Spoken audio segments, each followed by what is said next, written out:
This video we are going to start family medicine. So we in the previous video we have done the periodic health examinations, and we have also covered the objective for periodic health examination. So if we go through this chapter of family medicine, we can see there is a periodic health examination objective here. And in this part, I told you guys in the previous video that this table is everything you need to remember, age specific examination that you have to do in let's say pediatric population, geriatric population, everything according to the age. And then there are special STI screening for adult patient, and then influenza vaccination, pneumococcal vaccination. So you have to remember all these things. Okay, now if we move on to the chapter, we can see there are some breast cancer screening guidelines, lung cancer screening guidelines, and then there are a few more colorectal cancers guidelines. So what I would suggest is, since if you guys are studying from Toronto Notes 2023 edition or 2024 editions, so it's helpful if you guys can go, because you see it says 2018 Canadian Task Force on Preventive Care Recommendations. So it's better if you go directly to Canadian recommendation task force. Let me show you guys. So if you go on Google, you will see there is this you type Canadian Task Force Preventive Health, go to this website, and on this website you can see this is the second tab, guidelines. Go to guidelines, and now you go to published guidelines. Once you enter published guidelines, you will see a table of multiple guidelines here. So I would recommend any guidelines that is mentioned in Toronto Notes to read from here. Let's say colorectal cancer guidelines. Okay, so if I can click on the colorectal one, so I now know the guidelines. Oh, okay, so everybody studies differently, right? So let me tell you, if you want a simpler version of this guideline, you can click on the tools sections here, and then you go onto this, and you click on the PDF, color PDF. So if you click on the color PDF, so this is how it's gonna make you learn the colorectal cancer guidelines. So you can go through this one, and I would recommend you to study from Canadian Task Force website directly, because that's how you will learn the most latest one, because at times the guidelines do changes. For example, for breast cancer, I know this has changed recently, so I'll go through that one as well. But colorectal has not changed in a while. So yeah, you can either study from that Toronto Notes, or either from here. I would rather study from the Canadian Task Force website. So that's how it looks like. You can simply see the table. Less than 50, we do not suggest screening. If the patient is 50 to 59, you start with FOBT every 2 years, or flexible sigmoidoscopy every 10 years. And then if the patient is 60 to 74, yes, they recommend, and if it's a strong recommendation, you need to learn by heart that this is something that they recommend you to do. Even for weak ones, we do follow them, but strong, we have to follow them. Okay, so FOBT every 2 year, flexible sigmoidoscopy every 10 year. 75 plus, we usually stop. If the patient is interested in screening, discuss options and help them reach a decision based on the quality of life, values and preferences. So after 70-75, we usually leave it to the patient. Okay, so that's how you know about the appropriate guidelines. Make sure you remember them. MCCQE1 in exams, they really like asking you about the screening guidelines, so make sure you really learn them. And one tip that I would give you all is write down all the guidelines. I'll try to make a video on guidelines as well, and then we'll see how you can remember them in the exam, because you're really short on time during the exam, so it's good if you can remember them. So if I scroll back here, it is the breast cancer guidelines. So breast cancer guidelines, as I mentioned, is amended a bit, and amendments that are made in the breast cancer guidelines, let me go through the recommendation here. So breast cancer screening is a personal choice. Women aged 40 to 74 should be provided information about the benefits, harms of screening to make a screening decision that aligns with their values and preferences. If someone is in this age range, is aware of this information, wants to be screened, they should be offered mammogram screening every 2 to 3 years. Okay, so what has changed in this guidelines is, previously it was 50 to 74. Let me go back to Toronto Notes and see how was that. Yeah, you see, for women 50 to 74, recommend screening with mammogram every 2 to 3 years. 40 to 49, recommend not screening. So you see, this is Toronto Notes 2023. That's the reason I was telling you to read it from Canadian Task Force, because in here you see breast cancer screening 40 to 49 says recommend not to screen with mammogram. The decision to undergo screening is conditional on relative values of a woman, places on possible benefits and harm. But now there's a recommendation which has just changed this year or maybe last year, that for 40 to 74, you have to leave it to the woman who's coming into you. Okay, so make sure you remember the latest guideline. You have to remember the latest guideline for MCCQE1. Okay, So that's what has changed. So that's why I was telling you to read and remember these guidelines from Toronto Notes. Most important guidelines: breast cancer screening, colorectal cancer screening, pap smear. Pap smear is a bit complex one, but make sure you remember it. Let me go through the cervical cancer screening here. So yeah, it's a little bit complex one, but now I think they have made it a simpler one. Even this has changed recently. Let me tell you. So 19 to 24, they are recommending not to screen, but 25 onwards, routine screening every 3 year till the age of 70. And at 70, you will stop it. Why? Because if the patient has previous 3 normal pap smears, you will stop doing it. So yeah, so that's a superficial review of the screening guidelines, but that's what I'm my point here is to read these guidelines from Canadian Task Force rather than from anywhere else, because this is the most authentic sites they follow. Okay, so yeah, that's about it. And then this is not it for the cervical cancer screening. For cervical cancer screening, you need to go through and learn what if it is there is a table. Let me see if I can just quickly give you a review of that one. Clinical summary, because there's specifically if there is a dysplasia or there is, let's say, non-specific cells, then you have to follow some guidelines. So probably I think we'll find them in here. So escus, and even this one is not the latest one, so I'll show you guys in some other videos which one is the latest one for pap smear, and you have to follow that. Because for colposcopy it says here it's 6 months, but now I think it has changed to 3 months, or cytology and colposcopy. Okay, so we'll quickly go over on that screening part in some other video. For now, I'm just gonna let the screening part go. For today, we are gonna go and read health promotion and counseling.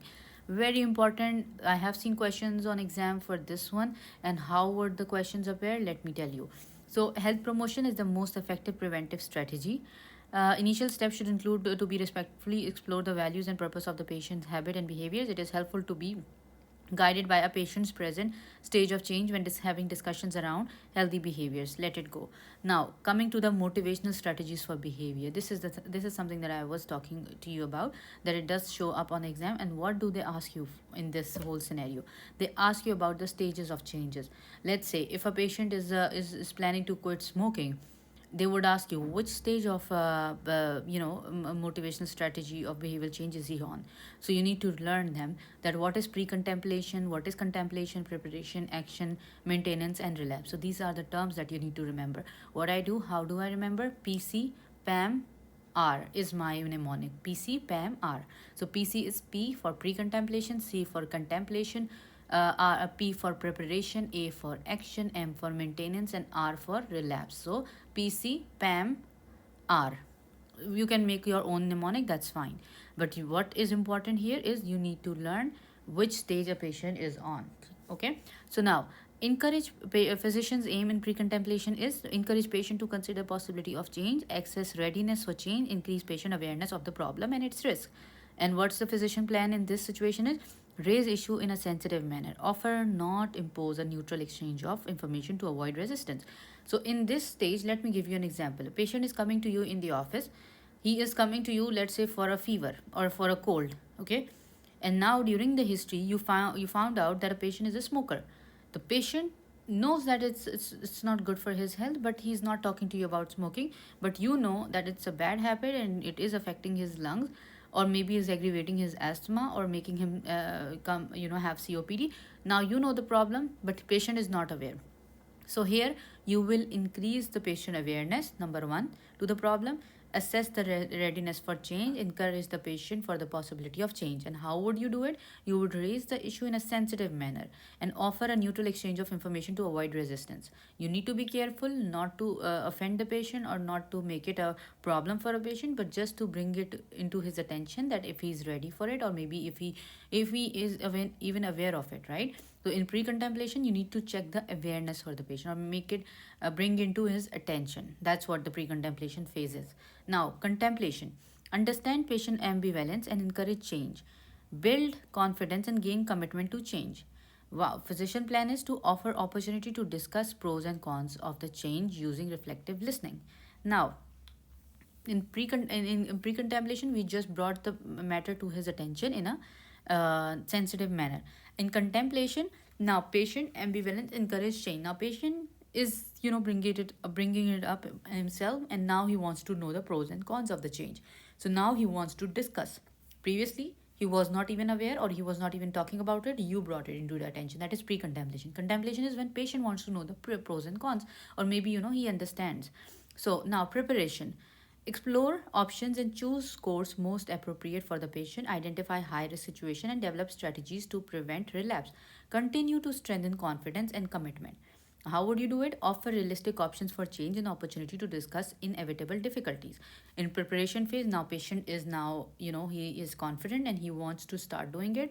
Let's say he wants to start quitting this smoking, and now he's preparing his mind for it. So he would now talk about the challenges, and would, you would guide him on the options available. So that's now coming to the preparation part where you start preparing for it, right? So moving on to action. Now patient is prepared mentally, physically, he is all set. Now this is the time for action. So help patient design reward for success, develop strategies to prevent relapse, support and reinforce conviction towards long term change. How would you do it? Offer positive reinforcement, explore ways of coping with obstacle, encourage self reward to positively reinforce change. So now is the time for action. Now patient has started quitting. Let's say he has set a date that on 15th of December I would stop smoking, or maybe I would not smoke and I would take nicotine replacement. Now is the time for action. And now you will give him a positive reinforcement. You would help him explore ways to cope up with the obstacles, and also you would encourage him. Okay, so this is the action. Now maintenance. Help patient maintain motivation, review, identify high risk situation and strategies for preventing relapse, increase self belief in ongoing journey. Now you will keep on motivating the patient, discuss progress and signs of impending relapse. So now you, on the maintenance part, you will discuss with him that in case he feels like he want to smoke, or maybe he's getting into relapse, so what would he do in that situation. So we would start discussing the relapse. Okay, now in case a patient has come to a relapse stage, help patient view relapse as a learning experience, provide support appropriate to re-entry into the change cycle as the patient's present level of readiness post relapse. Offer a non-judgmental discussion about circumstances surrounding relapse and how to avoid relapse in future. Reassess patient's readiness to change. So now you would motivate patient to go back to the change cycle and normalize him that relapse is okay and it might show up, right? So even there is a star method in smoking cessation that we'll discuss ahead. So that's gonna be another example that we can put these stages in. For now, you need to learn the stages: pre-contemplation, contemplation, preparation, action, maintenance, and relapse. So these are 6 stages of change. They may ask you questions in MCQ. Let's say a patient is coming in to quit smoking. Now he wants to know more about nicotine replacement, or he wants to know more about the options available. So which stage is he in? So if he wants to know the pros and cons, the options available, then that is probably contemplation or preparation. Okay, preparation is when patient himself is ready. Pre-contemplation is when you're telling the patient about the pros and cons, and he's ready to listen to those changes. Pre-contemplation is when he's not aware, he's not, but you are the one who's going to voluntarily come up and speak about it. Action is when you're already, you have a plan, you're now going to start with the action now. Maintenance is when you have already started the action, now you're maintaining it, and you're going to talk about relapse in the maintenance. And relapse is when patient is, has gone back to smoking and is not taking the nicotine replacements, let's say, and is now is into the relapse. So you would now again motivate patient to come into the change cycle. Okay, so that's how the strategies, motivational strategies for behavioral changes are. You need to learn the phases. And now coming onto the right box, Canadian Cancer Society recommendation for vitamin D use. Based on the Canadian Cancer Society research on vitamin D and the prevention of colorectal and breast cancers, in consultation with their healthcare provider, the society recommends that adults living in Canada should consider taking vitamin D supplementation of 1000 IU per day during the fall and winter. Adults at high risk of having low vitamin D should consider taking vitamin D supplementation of 1000 IU all year round. This includes people who are old, with dark skin, who do not go outside often, and who wear clothes that covers most of their skin. Babies who are exclusively breastfed, 400 IU per day. So make sure you learn these recommendations for babies. I've seen questions on QE1. that what is the, what the baby is healthy, growing well, is breastfeeding, what else are you going to tell the mom? So you need to tell mom about iron and vitamin D supplements for the babies. So they are supposed to take 400 IU per day of vitamin D in babies. For elderly population, for patients with dark skin, for patients who do not go outside, for patients who wear clothing that covers most of their skin, they need to take 1000 IU all year round. And with adults, it's usually recommended in winter and fall, that they are supposed to take 1000 IU per day of vitamin D. So this is the recommendation for Canadian Cancer Society recommendation for vitamin D use. We will do the nutrition in the next video, and this motivational changes steps are important for QE1 as well as NACOSCI for Canadian licensing exam. So make sure you learn them by heart, and yeah, that's about it. So we'll see you in the next video. Thank you.